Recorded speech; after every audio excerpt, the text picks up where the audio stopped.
En el caso de tener que hacer un análisis de variables no cuantitativas, es decir, donde los resultados no son números, sino cualitativas, donde los resultados son respuestas de sí, no, que son las más comunes, o aquellas donde las respuestas tienen que ver con algún valor que se refiere a alguna cualidad, ¿de acuerdo? Así, por ejemplo, color favorito, qué sé yo, lugar de nacimiento, nivel de estudios, ese tipo de cosas, lo que evalúa son cualidades, no te da un valor numérico, ¿de acuerdo? Entonces, en ese tipo de casos, lo que haces es medir proporciones. Por ejemplo, trabajemos con este de electricidad y después pasemos al de agua para tener dos ejemplos. A ver, vámonos aquí, vamos a agregar una hoja de Excel que es electricidad, que esa es la pregunta. Voy a mover la hoja para que tenga sentido que vaya después de pisos y dormitorios.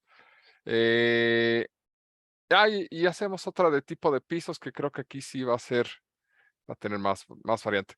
Electricidad es una variable dicotómica, significa que solamente tiene dos resultados, verdadero o falso. La pregunta es si cuenta el hogar con electricidad o no. Por eso las respuestas son 1 o 3, ¿de acuerdo? Entonces, en electricidad, en este caso, eh, las respuestas son, cuenta con electricidad. Las respuestas, insisto, son sí y no. Hay un código para esa respuesta, que es 1, que sí cuenta con electricidad, 3, que no cuenta con electricidad. Pese a que el código es numérico, no significa que ese sea un valor asignado. Significa que el 1 representa un sí y que el 3 representa un no. Por eso estos, a pesar de tener códigos numéricos, siguen siendo consideradas variables cualitativas, ¿de acuerdo? Definen la calidad de la respuesta. Y después lo que medimos es la frecuencia, ¿sale? Entonces, recordemos es contar. Bueno, si no recordamos, la instrucción es contar, punto sí, paréntesis. ¿Qué queremos contar? Bueno, en nuestra hoja de resultados, en el caso de electricidad, que son todos estos, ¿salen? Ya elegimos todos los valores que corresponden a la clave de electricidad, coma, paréntesis, igual, cerramos y ahora va en la página de electricidad, elegimos qué menso. Contar punto sí igual a y colocamos esto. Oh, qué rayos. Bueno, lo vamos a poner así. Debe de ir un and person. Ese no. ¿Dónde está el and person? El and person. Déjenme encuentro el símbolo. Ya lo encontré. Está en el 6, perdón. Shift 6 and person. Y después sería la casilla que está en C2. C2 y listo. Nos dice que hay 63. Hacemos lo mismo, nada más que aquí en esta parte de contar puntos y ponemos F4 para poner signos de pesos, o se pueden poner signos de pesos antes de la letra y antes del número para fijar el rango, ¿de acuerdo? ¿Vale? Y para poder copiar, control V. Ahora, vale la pena, ¿sale? Tener en este caso el total. Como todos los códigos son numéricos, vamos a poner un contar. La función contar por sí misma lo que hace es que devuelve el número de celdas que contienen números, ¿sale? Yo sé que no tiene mucho sentido que lo hagamos, pero ahorita que les muestre el resultado, les va a quedar claro por qué lo hicimos. Cerramos, seleccionamos, aquí sí cerramos, y nos dice que hay 64 datos. Si nosotros sumamos la frecuencia, tenemos 63 más 0. Es decir, significa que hay una encuesta cuyo resultado no tiene expresado ni un 1 ni un 3, tiene otro número. ¿Sale? De 64 encuestas, una tiene un error. Y esto es importante porque la calidad de las encuestas depende de que nosotros revisemos ese tipo de detalles. Una de las cosas que podemos hacer es que podemos hacer que se iluminen o que resalten las celdas si es igual a un color o si tiene algún elemento. En este caso voy a poner dos reglas, ¿de acuerdo? Una donde sea igual a 1, ¿sale? Y aquí la regla es que sea el rojo claro con el texto en rojo oscuro, que son los de sí. Y voy a agregar otra regla, porque nada más tengo dos tipos de valores. Es igual a 3.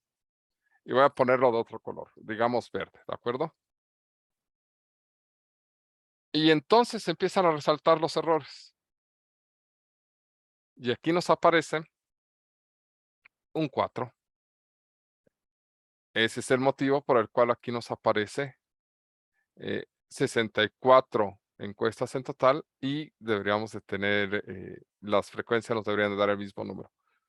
Se le pregunta a la persona que levantó la encuesta, oye, ¿sabes qué? Esto está mal capturado, ¿qué pasó ahí? Y ahí entonces puede decir, fue un error de dedo. No sé, en realidad era supongo que por el error de dedo posible debió de haber sido un 1. Se hace la corrección, sale y ya tenemos el resultado. Si no hay forma de hacer la corrección, se tiene que cancelar todas sus respuestas, no solamente la correspondiente electricidad, sino todas sus respuestas, porque ya no puedes asegurar la calidad de dicha encuesta. Entonces, lo mejor es hacer la eliminación de toda la encuesta. Profe, una pregunta. Por ejemplo, si hacemos la eliminación de toda esa encuesta, igual en el total se bajaría el número o el número Así se es. mantendría. No, también se baja, ¿de acuerdo? Ok, gracias. Sí, y ahí al hacer la eliminación, el total te marcaría 63. Y entonces aquí los porcentajes, pues ya son más simples, ¿no? Es, en este caso, la frecuencia entre el total de las frecuencias. Y aquí es este sobre este, ya. Lo colocamos en porcentajes, que no tiene mucho caso. Y eso significa que el 100% de los hogares tienen electricidad en sus casas. Y eso tiene que ver por, por el tipo de encuestas y a quienes se lo realizaron. Recuerden que al final del día, la muestra que están tomando no es del todo representativa, porque al ser familiares y amigos, pues es evidente que la mayor parte de sus familiares y amigos, como se encuentran probablemente en la ciudad, para la mayor parte de los casos tienen electricidad. Y la otra encuesta que es en línea, pues es peor todavía, porque para que les pudieran contestar, debieron de haber tenido luz eléctrica, ¿no? Y lo más probable es que la tuvieran en sus hogares. Entonces, esa de electricidad generalmente es muy sesgada, muy, muy sesgada. No es completamente representativa, pero es lo más normal. Eh, aquí hicimos la de pisos también, por cierto. ¿Sale? En el caso de la de pisos, igual tuvimos las frecuencias, ¿de acuerdo? Aquí, por ejemplo, un error que pudimos haber, eh, o un error que por omisión que realicé, fue colocar el código, ¿sale? Es 1, 2 y 3, en este caso los códigos, y ya tendríamos las frecuencias. Entonces, en este caso, se dan cuenta, sí tuvimos de manera natural 64. En dormitorios, habría que analizar el tamaño de la muestra, pero si no estoy mal, el tamaño de la muestra también es 64, ¿de acuerdo? Y aparentemente no tiene ningún problema con números. Entonces, pues es, no sé, lo más recomendable para obtener estos datos. Y la idea de la limpieza es revisar este tipo de cosas, cuántos errores se tienen. Uno de los errores que se comete es que a pesar de que las encuestas o los estudios estén corruptos, se ingresan, pero entonces pierde calidad el análisis, ¿de acuerdo? Y a veces es frustrante que esto suceda porque pese a que tienes un gran número de encuestas, puede ser que cuando vayas eliminando, pues termines, si fueron bien capturadas, termines con errores que van de entre el 1 al 5%. Generalmente, si la toma es excelente, tendrás proporciones menores al 1% que eliminar. Si la calidad de las encuestas es relativamente buena, tendrás valores entre el 1 y el 5%, que el 5% es un valor exagerado. Pero el problema es que cuando ya tienes errores en la captura mayores al 5%, pues ya la toma de la encuesta es de mala calidad. Y el problema es que si te costó mucho trabajo la recolección de datos, pues sí va a ser frustrante. Se los comento porque en la realidad sucede. En alguna ocasión estaba trabajando con un psiquiatra que llevaba estudios, realizando estudios a niños de manera, creo que quinquenal, es decir, les hacía el seguimiento cada 5 años y había logrado hacer tres encuestas en el tiempo, cuando los tomaban 5 años y 5 años después. Y el chiste es que había logrado como 800, como el registro de unas encuestas para 800 niños, pero el problema es que no diseñó bien las encuestas de entrada y el problema es que estaban demasiado corruptas. Entonces, de esos 800 para todo el estudio que quería realizar, pues al meterse a la base de datos, terminabas como que nada más 100 habían sido tomados de manera adecuada. Y eso era porque había falta de capacitación a quién iba a tomar las encuestas o quién iba a hacer los cuestionarios en este caso, ¿sale? Y la mala introducción de datos y la mala recopilación. Cuando le dije que de sus 800 encuestas, las únicas que iban a servir eran 100, se enojó mucho conmigo y me dijo que no sabía lo que estaba haciendo, pero en realidad estaba muy corrupta su base de datos. Entonces, imaginen, o sea, se entiende la frustración porque pues, era un estudio que le había llevado 10 años y llegar y decirle que pues, del 100% de su trabajo solamente el 15% de él valía la pena, pues se entiende la frustración, ¿no? O sea, un proyecto que lleva bastantes años. Al final del día entregó algunas cosas, pero este, que esa es la otra parte, que como la mayor parte de las áreas no trabajan la estadística con el rigor necesario o dejen de rigor a veces con la base, em, la base firme, la base estadística firme, pues hacen cosas que no tienen nada que ver con lo que están tratando de estudiar. Y pues, luego los evalúan como buenos resultados cuando la realidad es que pues lo que están haciendo no tiene ni sentido. Pero, pues sí, fue triste el caso del doctor. En fin, la idea con este tipo de cursos es que, pues, ustedes eviten tener esos problemas, ¿de acuerdo? Entonces, este primer enfrentamiento con el levantamiento de datos y que se den cuenta cuáles son los problemas de la recolección es importante, porque por lo menos si no van a ser expertos, van a tener la experiencia de lo complicado que llega a ser y van a tener por lo menos la noción de que si van a hacer algo como esto en algún futuro, por cualquier situación, bueno, van a tener cuidado con llevar a cabo un levantamiento de datos adecuado. Les recomiendo, si van a hacer un levantamiento de datos grande, que ya tienen más o menos de su diseñado su tamaño de encuesta y van a sacar unos 200, 300, 500 elementos, empiecen con una prueba piloto muy pequeña de entre el 5, entre el 1 y el 5%, es decir, si van a hacer un levantamiento de 1000 elementos, pues agarren unos 10, prueben la encuesta, la entrevista, lo pueden hacer para ver si funciona. Y una vez que ya estén seguros de que el instrumento funciona, lo aplican. Aquí el detalle con el doctor que le estaba comentando es que cambió 2 o 3 veces su instrumento. Entonces, pues eso provocó que hubiera inconsistencias entre muchas de sus levantamientos. Y dices, bueno, pues, si lo tengo que hacer, si tengo la oportunidad de repetirlo, no hay problema, pero ya habían pasado 10 años, ¿verdad? Entonces ya sí fue complicado. En fin, y por lo que me comentan, ustedes están empezando a enfrentar ese tipo de detalles. Entonces, aquí, por ejemplo, la experiencia que acaban de adquirir es que sí necesitan a alguien que esté revisando, pues, cómo van los datos. Porque al final del día, yo lo que espero es que el levantamiento de datos corresponda exactamente igual para todos, porque al final del día es el mismo análisis. ¿De acuerdo?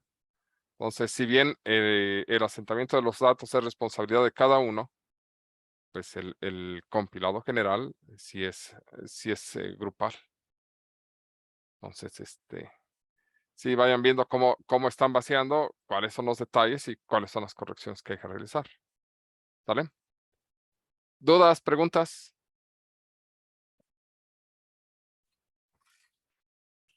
Bueno, si nos surge alguna duda mientras lo estamos resolviendo, ¿lo podemos molestar o mandarle mensaje? Bueno, primera, nunca me Ah, molesta, al contrario, me gusta que me pregunten. Entonces, para eso tiene mi correo electrónico personal y para eso tenemos el Classroom. ¿De acuerdo? ok. Sí, sí, cualquier cosa que necesiten, ya saben que con toda confianza me la pueden enviar a mi correo. No siempre les voy a contestar, pero me encanta el chisme, ¿de acuerdo? Entonces, Ok, pero sale. Ok, bueno, ¿alguna otra duda con respecto a las encuestas? En ese trabajo que ya es para el fin de semana.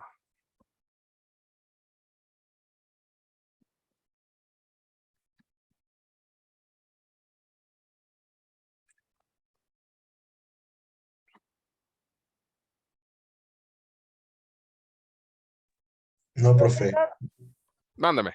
había dicho hasta qué hora tenemos para entregar el trabajo. Solamente recuerdo que había dicho que era para el domingo, pero no recuerdo si mencionó una hora. Pues generalmente el Classroom marca el domingo a las 12:59, pero luego les da para tomarse más tiempo y me lo entregan en la madrugada. Entonces, si toman más tiempo del domingo, el domingo que parece lunes, no hay problema, ¿de acuerdo? Al final del día, la idea de que lo entreguen no es porque me urja saber cuál es la situación del país con respecto al censo de población de vivienda del 2020. Es para que ustedes tengan un enfrentamiento a levantamiento de encuestas y al desarrollo de un trabajo de investigación. De ahí en fuera, lo que me interesa más que ustedes lo desarrollen y lo hagan y entiendan cuáles son las dificultades, a que me lo entreguen forzosamente a una hora en particular, ¿de acuerdo? Sáquenlo, trabájenlo, desarrollenlo, vean qué es lo que pueden hacer, qué es lo que no pueden hacer, qué es lo que se les dificulta, qué experiencia están adquiriendo, porque al final del día, pues eso es lo que se está buscando, a que se enfrenten a un ejercicio, ¿de acuerdo? Y que vean cuáles son las cosas que les están quedando claras, cuáles son las cosas que les están faltando, dónde tienen dudas, investiguen para sacar adelante las cosas. Si ya investigaron y no saben qué hacer, bueno, entonces preguntan para que los oriente, pero la idea es que tengan un enfrentamiento, un problema real en este caso, porque el censo se realiza, ¿de acuerdo? Y que en medida de lo posible, pues vayan obteniendo resultados. Esa experiencia al final del día no significa que van a salir a hacer este tipo de encuestas porque se los va a exigir su carrera. No.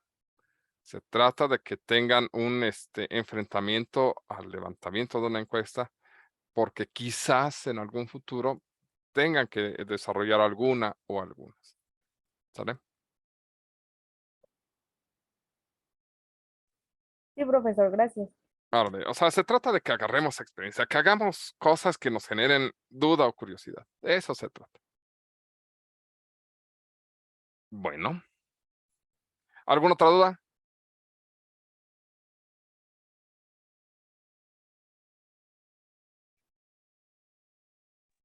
No, profe, en la noche le mando todas las dudas al correo, ya que Ah, empieza. perfecto. Bueno, vamos a detenernos hasta aquí un segundo.